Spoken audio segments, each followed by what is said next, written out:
Well, well, well, look what we have here. We got us a Super Bowl team in old Kansas City town tonight for the first time in 50 years. I turn around and look at Arrowhead. There's still confetti on the field. I saw some people doing a confetti angel earlier today. They're pretty happy about things. Listen, what a day for one of the biggest days in Kansas City sports history today. Kansas City Chiefs defeating the Tennessee Titans in the AFC Championship Game. And we're here to talk about it with you. Sam McDowell is here, Herbie Teope, Vahe Gregorian. I'm Blair Kirchhoff. And we want to hear from you and get your feelings about today and the Chiefs. And maybe we'll take a little look ahead to the matchup in the Super Bowl. But before we talk about what this means and in the moment for the Chiefs, City, for Andy Reid, for Patrick Mahomes, let's talk about the game a little bit. Let's just get into the game. And it's 10-0 Titans right off the bat, and 17-7 Titans. The Titans score on their first three possessions, right? Seen it before with these Chiefs. 24-0 last week down to the Texans, 14-0 to the Patriots in the AFC title game last year. Were you confident that the Chiefs would come back? Yes. You were at 10-0 and 17-7. You were confident they would come back. I was pretty confident because of what we saw last week.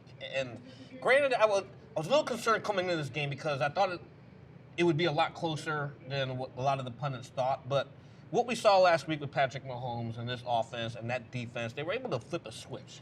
And so all I was waiting for was, where is that game-changing play? And lo and behold, Patrick Mahomes happened again for a second straight week. It was just phenomenal to watch what he's able to do. And so, I was confident they were going to come back.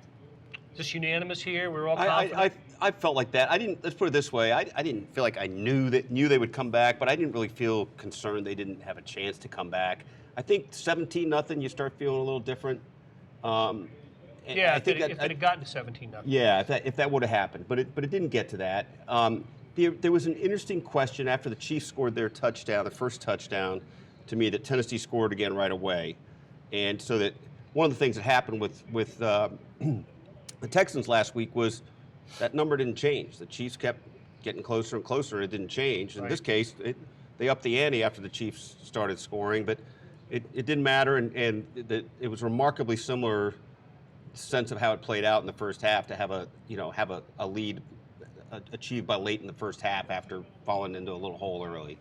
Yeah, to me, the reason I thought they would come back was because the way that the game had unfolded was similar to last week in this manner, which is that some things had gone against them that I did not feel would be repeated. That they gave up 7 extra points because of Chris Jones offside. Because you pinned the Titans on 3rd and 5. You got to feel pretty good about that with the way they prefer to move the ball on the ground. And then the second drive, I still don't think that's pass interference. It may have been holding, but the fact that it was pass interference, the first time ever since the NFL invented this rule that I've said you should challenge that. And I wondered what they would have called that because it was holding, but they called pass interference. And once the ball was released, there was no contact. So I didn't feel like that was going to be a repeated mistake. So, and then Travis Kelce dropped a 3rd down pass was the only way the Titans got the Chiefs off the field. So I think you could sense early on from the first couple drives that the Chiefs weren't going to have a problem moving the football today.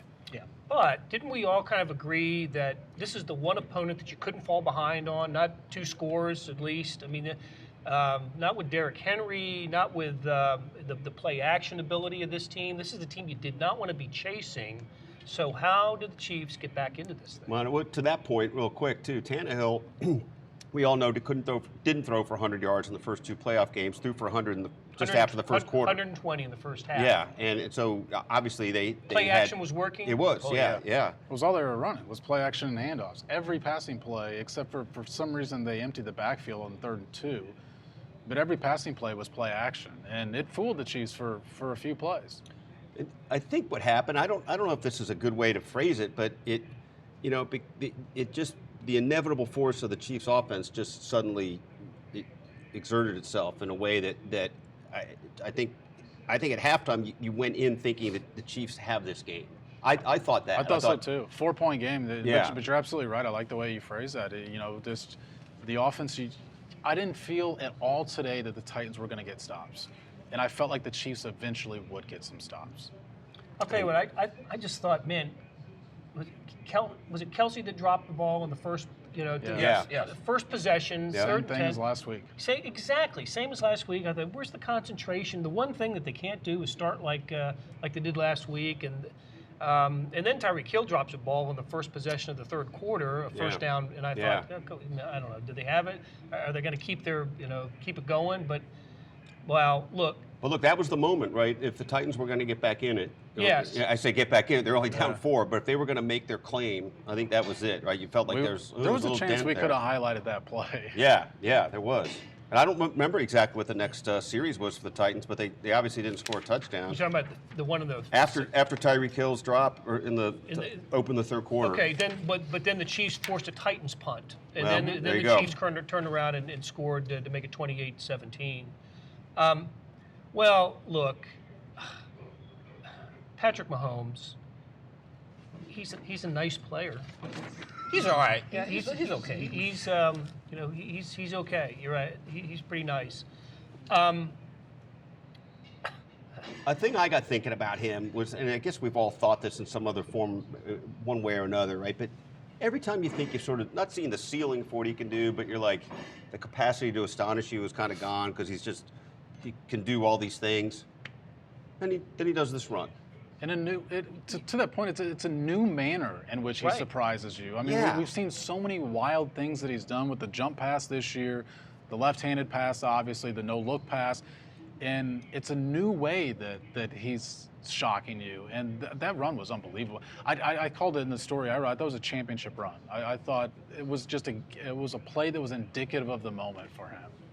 And let's not forget how it ended with him barging through a couple guys at the end. Exactly. And I kind of teased him a little in the post-game news conference. Said, "Well, did Andy tell you he wanted to slide?" He goes, "No, Coach wants us to be ourselves. As long as you make a play with." I can't remember how he phrased it, but like within the script of how you're supposed to play football, something to that effect. But it was interesting, right? I think a lot of us might have, held our breath a little bit when he's thrown himself into the fray like that. 5 Titans had a shot at him. Yeah. 5. Yeah. 5, and they all And missed. actually 6, but there was a very plodding defensive lineman who never got close, but he had the angle. He had an absolute angle, and He had Patrick the just speed to left get him him. in the dust. Yeah. Yeah. What stood out to me about that play is I looked back, and Eric Fisher's still standing at the line of scrimmage, and of course the rest of the Chiefs have all rushed Patrick Mahomes.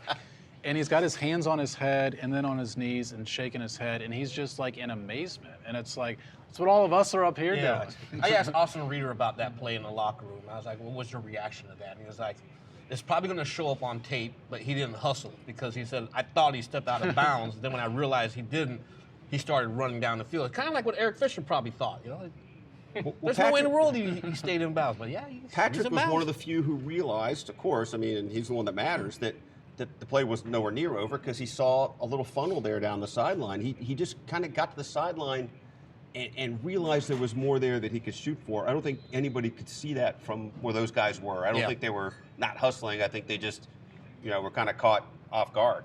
I think Travis Kelce captured the moment best during his post-game press conference when he says, that's Magic Mahomes. Yeah, that was complete magic. That's Magic Mahomes. Keep in mind the clock is ticking, right? He scores with 11 seconds to go. I'm thinking, okay, at some point he's going to just step out of bounds. For the field goal, yeah. Yeah, or they'll take one shot at the end zone and then bring Butker on to tie it up. 11 seconds to go and they take the lead, and that's when I felt like now if they lose this game, you've got a play that'll be talked about forever in Kansas City unless they lose the game. And then it's just a great play that'll live on highlight reels, but you won't remember it as a championship play, as you call it, a championship run.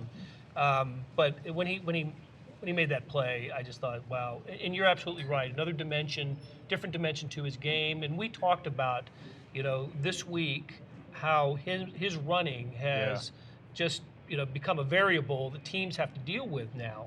And he has been the Chiefs' leading rusher in 2 playoff games. Yeah. Your quarterback. Yeah. First quarterback to score a rushing touchdown for the Chiefs in a playoff game, and Mahomes has done it twice. Had one last year and one this year.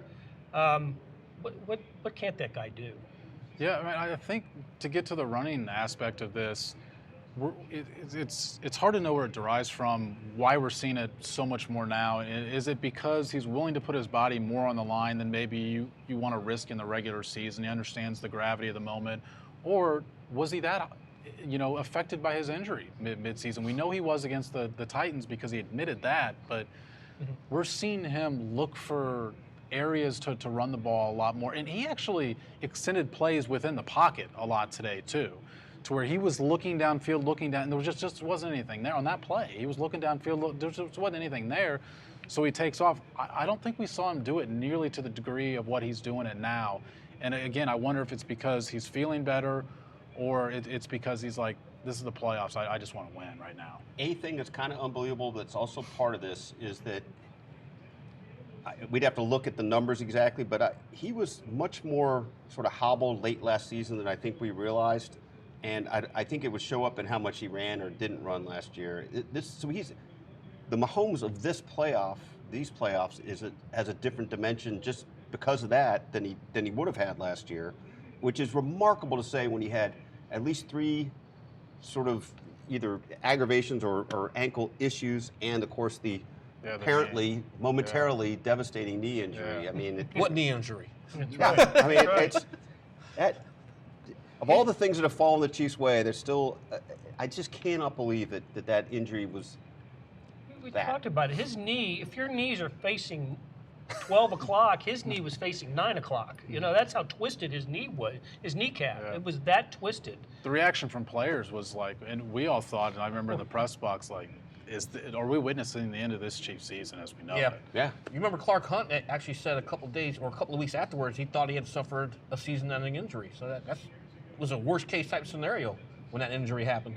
And now there's just no indication that he's not slowed at all. In fact, he's running better than he's ever run. I think we're seeing the best version of him. And I know he was phenomenal all last year, but I can't recall him playing better than what he has the past 2 games against quality opponents, obviously. Yeah. His touchdown pass to Tyreek Hill, not the flip pass that went for 8, but the 20-yard strike to Tyreek that laser. Hill. Yeah, oh my gosh. that was a laser. Hill was covered.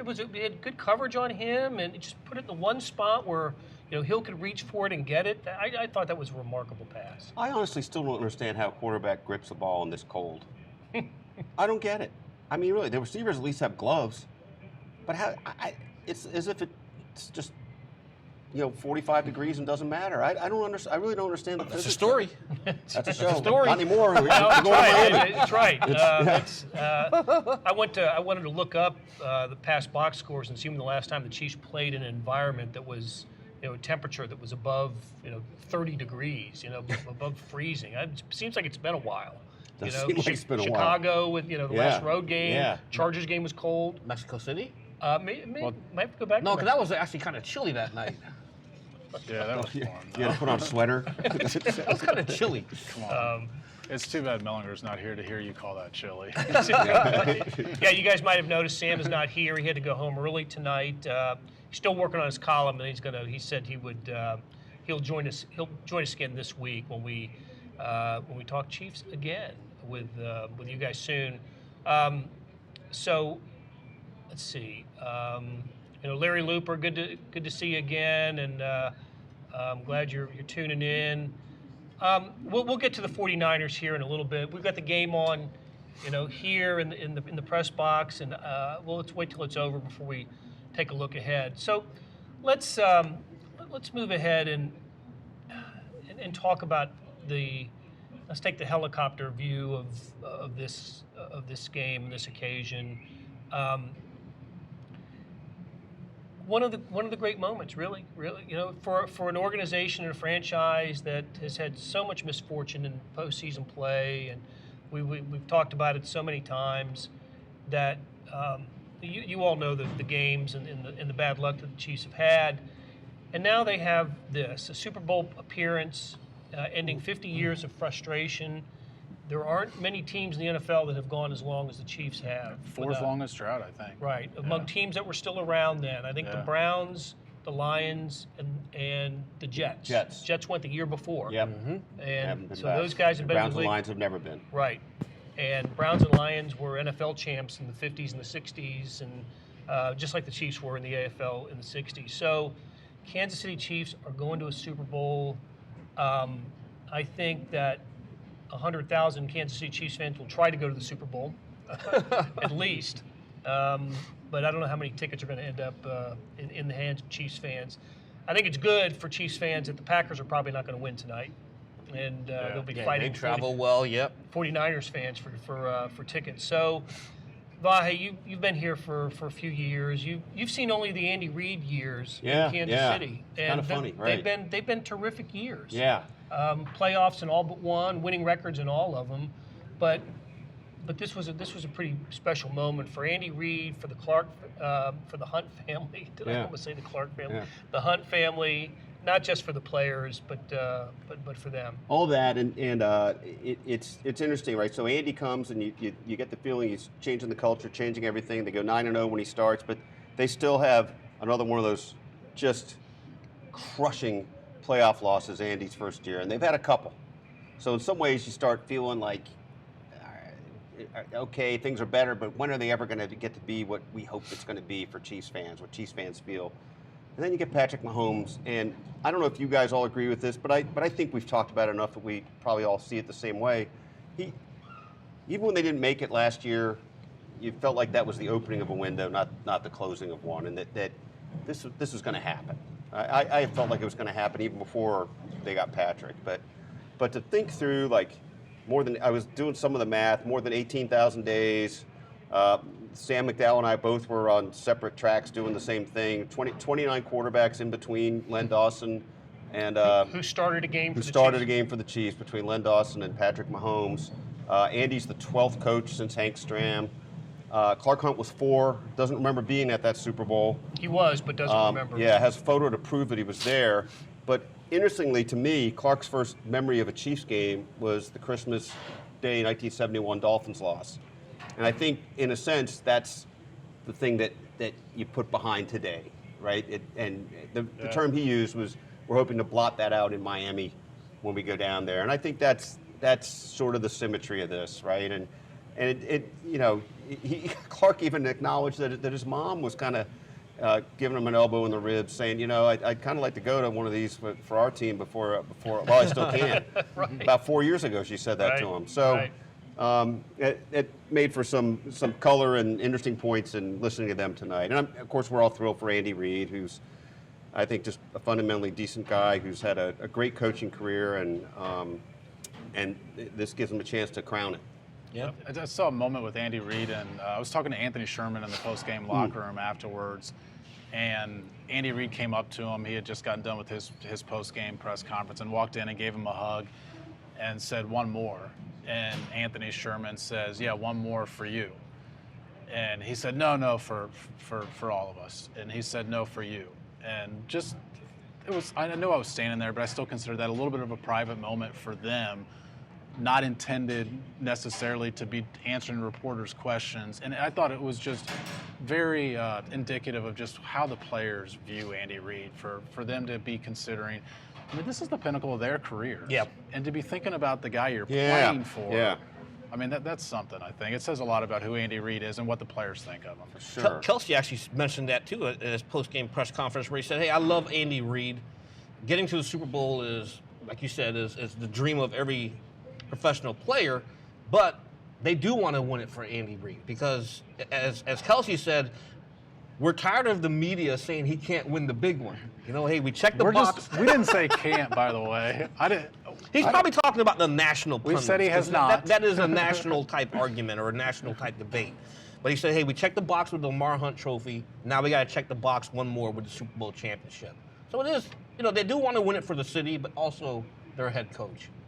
Well, I saw Kelce on Frank Clark's back, just piggybacking into the locker room from where we stand. Yeah. Anybody else see any good scenes? That was the best one I saw. What I was worried about was that Andy was going to start his remarks with, "Well, listen, so Frank had a little back problem," but he didn't, and I assume that means that was okay. I did not see much of that. Just saw a lot of, in that area. We're sort of set up in the area where the Chiefs come off the field, and we sometimes get interesting glimpses of celebrations with some of the fans there, but mostly it's just, this sort of excited yelling type of thing.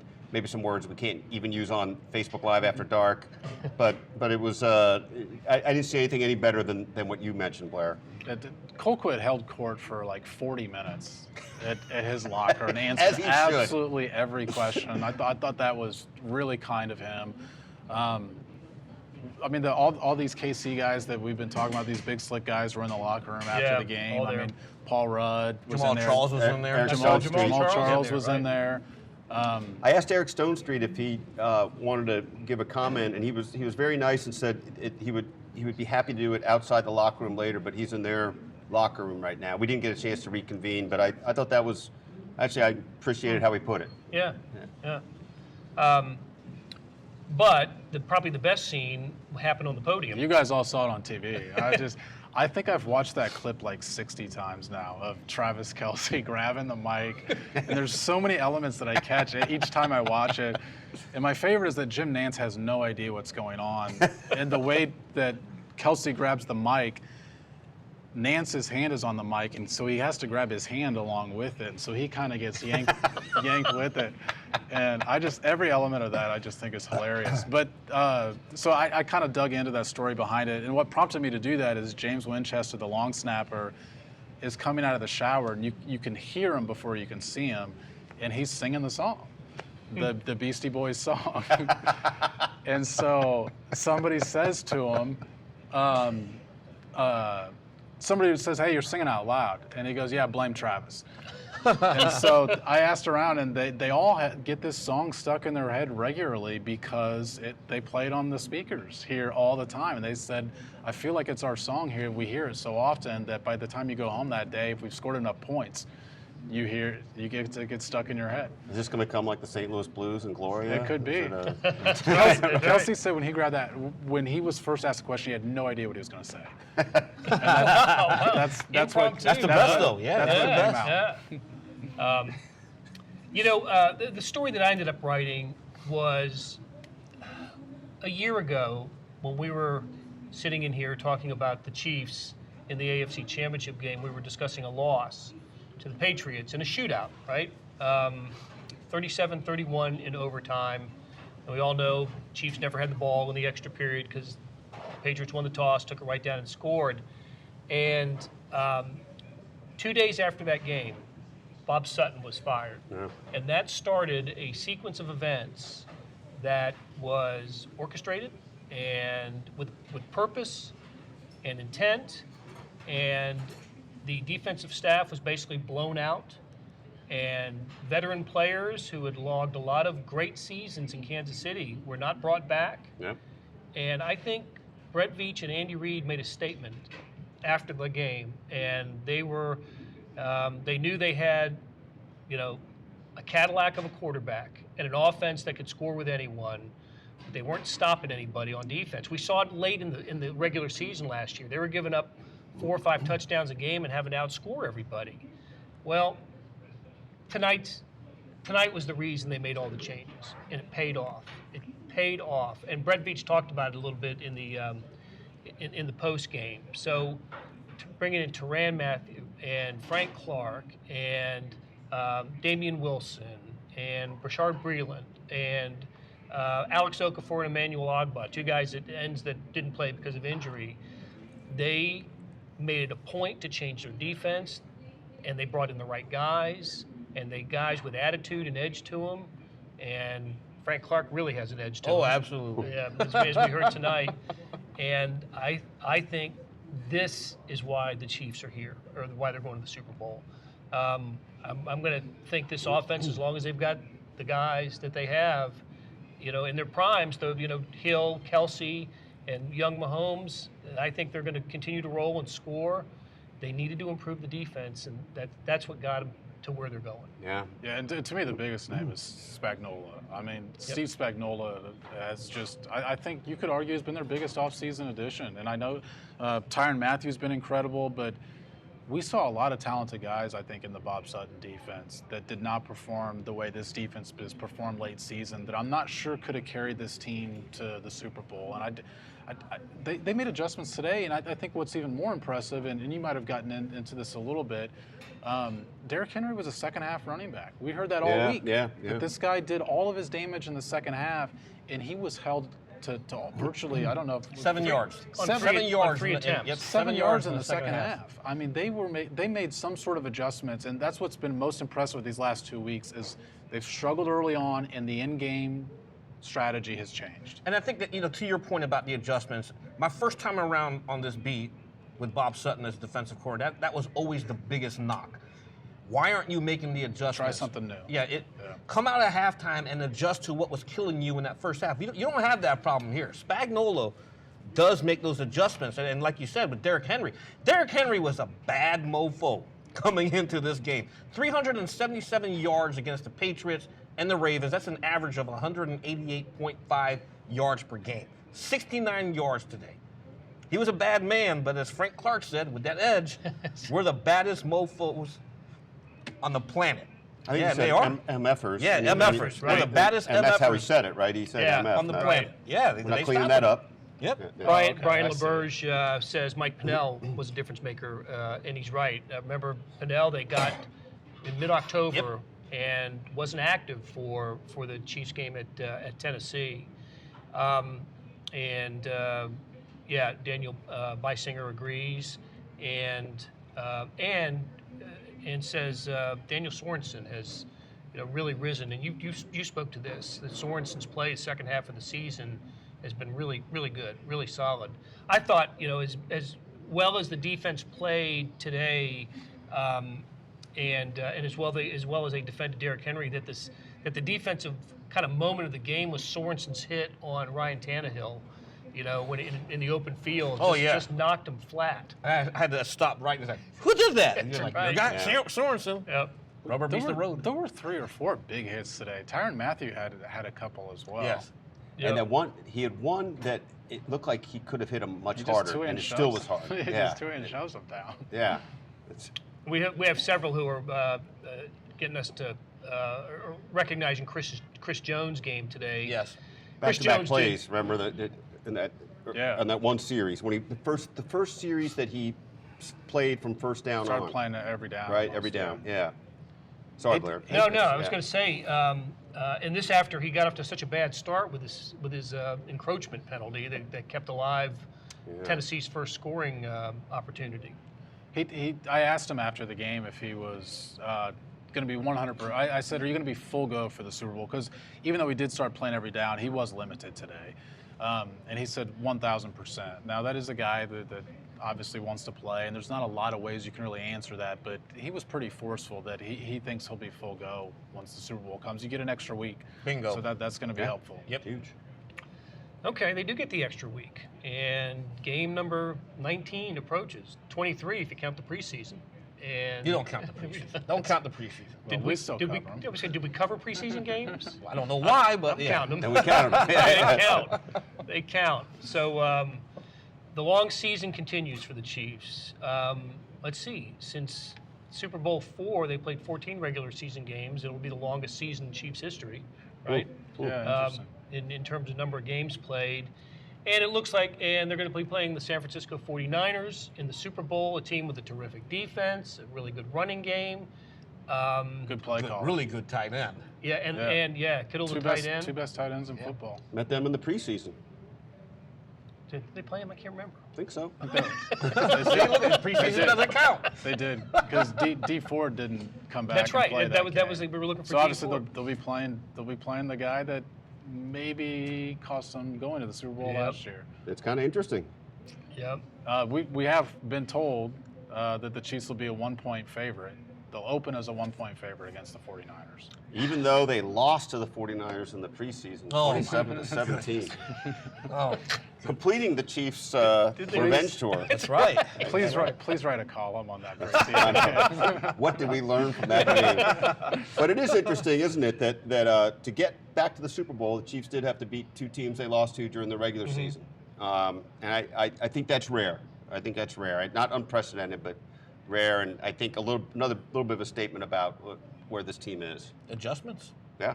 And how about Yeah, I think it's a statement to the coaching for Yeah. sure. how about the idea that Andy Reid has only beaten in the playoff teams from the AFC South?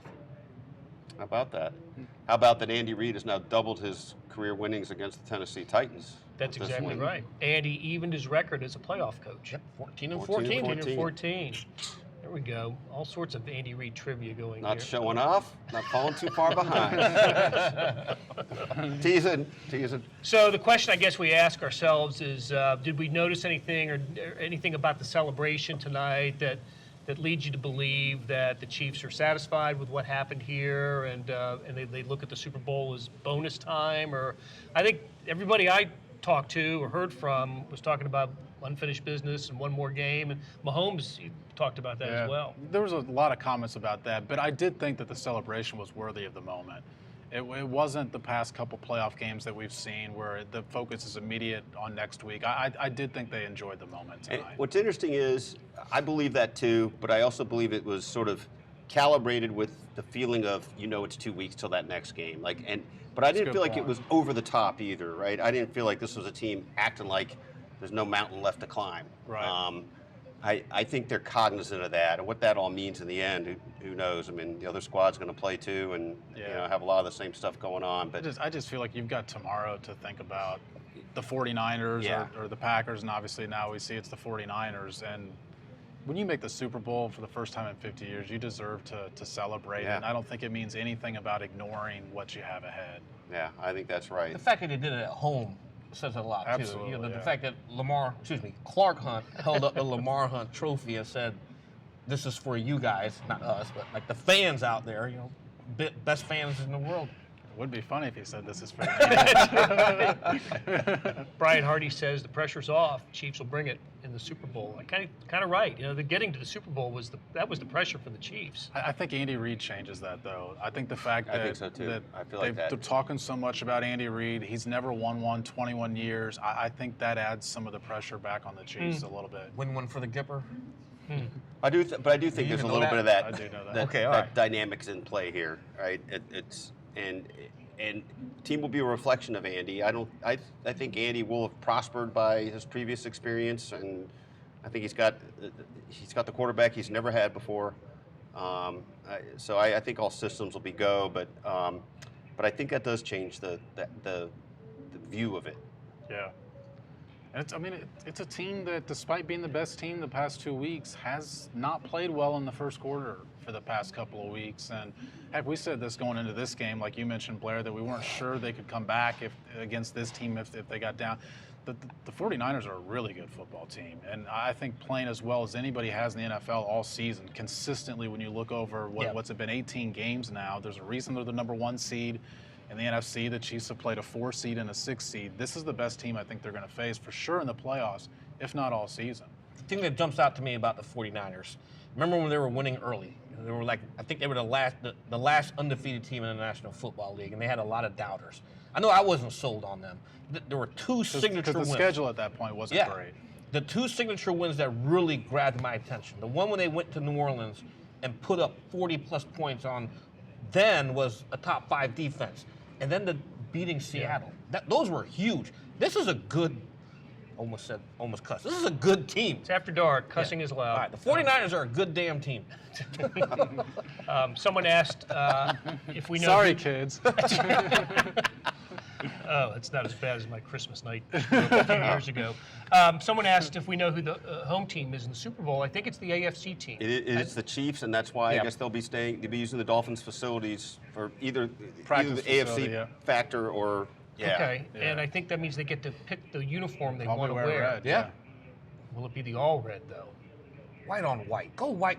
Throw it back. Throw it Why back. would You wear what you wore today. You wear what you wore to win the 2 playoff games. What was Lamar Hunt's favorite uniform? I don't know. White on white. Was it? Yeah. Was it? Yeah. I thought it was know what that. they wore in the Super Bowl they won, Google not it. the one they lost. Google it. His favorite uniform. White on Okay. white. Okay. Well, that's something to. How many people out there? Who's gonna say Herbie's right? Nobody There's ever ver- has there's- said yeah, that. there's very You few did that today? have I did. You were right a few times today. Okay. All right, you guys. We got some more writing to do. and we're going to get back to it. So I will we'll stop this shenanigans, and we'll get back to the old grindstone. And we really appreciate you guys joining us. Hey, give us a thumbs up or a heart or whatever. Yeah, thumbs up. That would be nice, and give us a share. Also nice. We will be, I suspect, at Big O Tires on Thursday. Another week. Liberty. Another week. Liberty. Liberty or Legends? Is that what we want? Yeah, that's what we want. Liberty Okay. or Legends? I think Blair and I have been good with the locations. Yeah, I think we've been good. Let's see. Okay, very good. So for Vahe, for Herbie, for Sam, for Beth, who's been terrific all year, and for Sam Mellinger, who we'll see at Big O Tires this week. Good night, and we'll talk to you again soon.